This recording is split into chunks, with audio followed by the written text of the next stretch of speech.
삼성 스마트폰이 중국에 곧 먹힌다.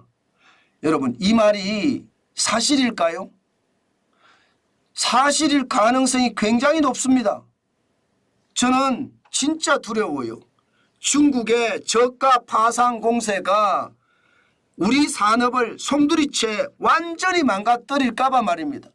그런데 우리 정부도 우리 정치인도 도대체 뭐를 하고 있는지 모르겠다, 그런 생각이 들 만큼 저는 소름이 쫙쫙 끼칩니다. 여러분, 이거 한번 보세요. 중동, 아프리카 스마트폰 시장 점유율 중국이 40%입니다. 40%. 그럼 우리는 얼마일까요? 우리는.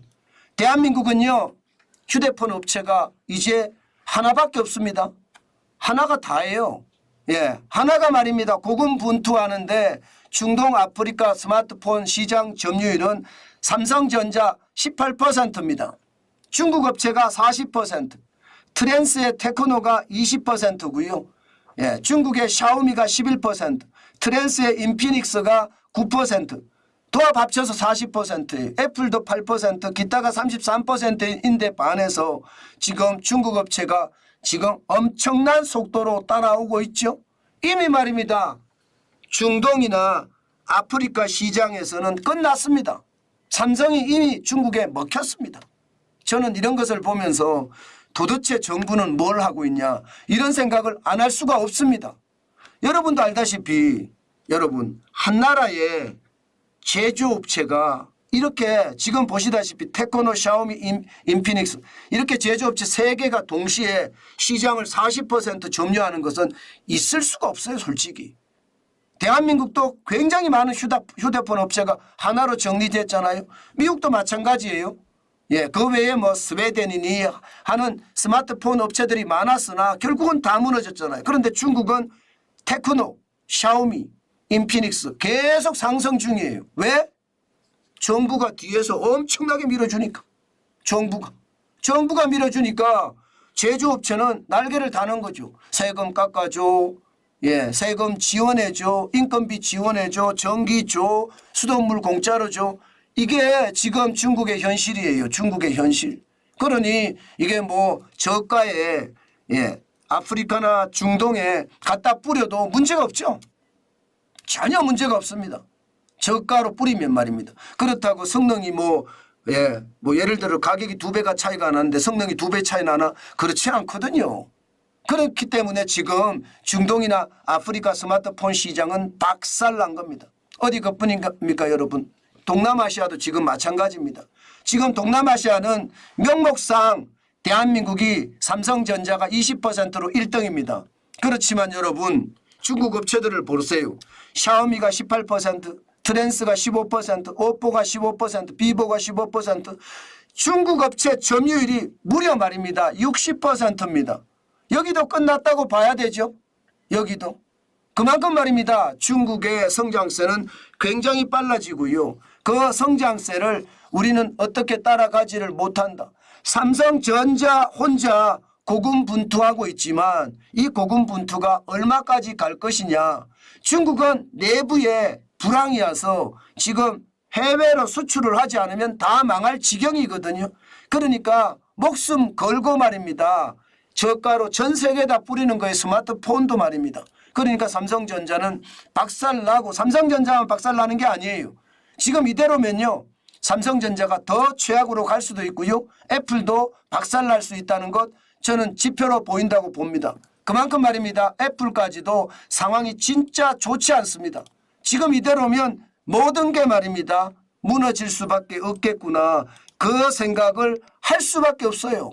왜냐고요? 여러분 한번 보실래요? 지금 그런 지표를 보면 삼성전자가 안타깝게도요, 2023년에 2위로 밀려났습니다. 세계시장 점유율이. 애플이 20.1%로 1위, 삼성전자가 19.4%로 2위입니다. 애플은 1.3% 올라간 데 반해서 말입니다. 삼성전자는 2.3%포인트 떨어졌습니다. 그런데 더 놀라운 것은 샤오미가 12.5%로 따라오고요. 오포가 8.8%로 따라왔고요. 그리고 트랜스가 8.1%로 따라왔습니다. 문제는 샤오미, 오포, 트랜스를 합치면 이게 삼성전자는 당연히 넘고요. 애플도 넘어가고 있습니다. 지금 이대로 되면 세계 스마트폰 시장 점유율 2024년 올해는 어떻게 될까요? 제가 봐서는 올해는 어떻게 될지 눈에 보이는 듯합니다. 최악의 상태가 되겠죠. 저는 이렇게까지 중국 업체가 파상 공세를 하는데 대한민국 정부는 도대체 뭐를 하고 있을까요? 저는 여전히 말입니다. 대한민국은 소득주도 성장 정책이 계속되고 있거든요. 지금 공룡 야당이 법을 바꿔주지도 않았고요. 제도를 개선해 주지도 않았고요. 최저임금을 낮춰주는 거나 주 52시간제를 바꿔주는 아무것도 안 했습니다. 오히려 중대재해기업처벌법을 더 강화해서 오히려 기업을 옥죄고만 있거든요. 그러면 샤오미나 오포나 트랜스가 삼성을 언제든지 넘을 수 있다. 저는 그렇게 생각을 합니다. 왜냐? 삼성은 비용이 많이 들어가요. 최저임금이 올라서 비용이 많이 들어가. 주 52시간제 도입을 하면서 비용이 많이 들어가.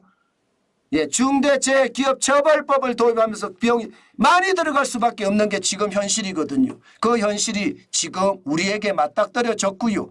그 현실이 지금 우리 제조업을 망가뜨리고 있다. 삼성폰마저도 중국에 먹힌다. 이런 말이 나올 지경이면 여러분 지금 얼마나 우리 경제가 심각한지 저는 보여준다고 생각합니다. 많은 분들은 정환진이가 너무 비관적으로만 경제를 이야기한다 이렇게 이야기하시는데요. 아니에요. 해외 언론을 보세요. 미국의 월스트리트나 일본의 니케이나 아니면 홍콩의 사우스 차이나 모닝포스트나 이런 해외 언론을 보세요. 해외 언론을 보면 저하고 시각이 별반 다르지 않습니다. 제가 지금 뭐 한쪽으로 이렇게 치우쳤다는 말도 하는데 저는 치우쳤다고 생각 안 해요. 제가 지극히 정상이라고 생각합니다. 제가 지극히 정상이에요. 우리는요 비정상이 정상화가 돼 있어 갖고요 비정상을 정상으로 착각하거든요. 그런데 정환진이가 지극히 정상입니다. 경제는 지금 최악의 어떤 단계에 들어섰는 거 저는 맞다고 보고요. 앞으로도 그 상황이 더 악화되면 악화됐지 더 약화될 것 같지는 않습니다. 이대로라면 대한민국의 상황 진짜 제조업의 초토화 저는 당연히 있을 수 있다고 생각을 하고요. 정부가 아주 적극적인 지원을 하고 기업이 우리의 핵심 역량이라고 생각을 하고 밀어주지 않는 한 기업은 와장창 무너질 수밖에 없는 게 현실이 될 거다. 저는 그렇게 예측합니다. 아마 여러분들도 그렇게 예측하실 겁니다. 제가 지금까지 정환진 TV를 운영해 오면서 지표를 가지고 예측을 했는데 그 지표들이 현실에서 다 일어난 거 보셨잖아요. 아마 앞으로도 그렇게 일어날 겁니다. 그 상황이 우리에게는 최악의 상태로 저는 몰고 갈 수밖에 없다. 그 상황 저는 다시 한번 여러분께 말씀 올립니다. 제발 기업이 핵심 역량이라고 생각을 하고 우리는 그 기업을 밀어줘야 돼요. 그래야지 대한민국이 생존할 가능성 있다. 저는 그렇게 말씀드리고 싶습니다. 그만큼 말입니다. 최악의 상황이 점점 다가온다는 그런 생각을 저는 한다는 뜻입니다. 제발 정신 바짝 차리고 말입니다. 대한민국의 미래에 다시 봐야 됩니다. 단순하게 대한민국의 미래를 보지 않고 현재를 살아가면 우리는 어쩔 수 없는 최악의 선택을 해야 되는 그런 사태가 벌어질지도 모르겠다. 다시 한번 여러분 강조합니다.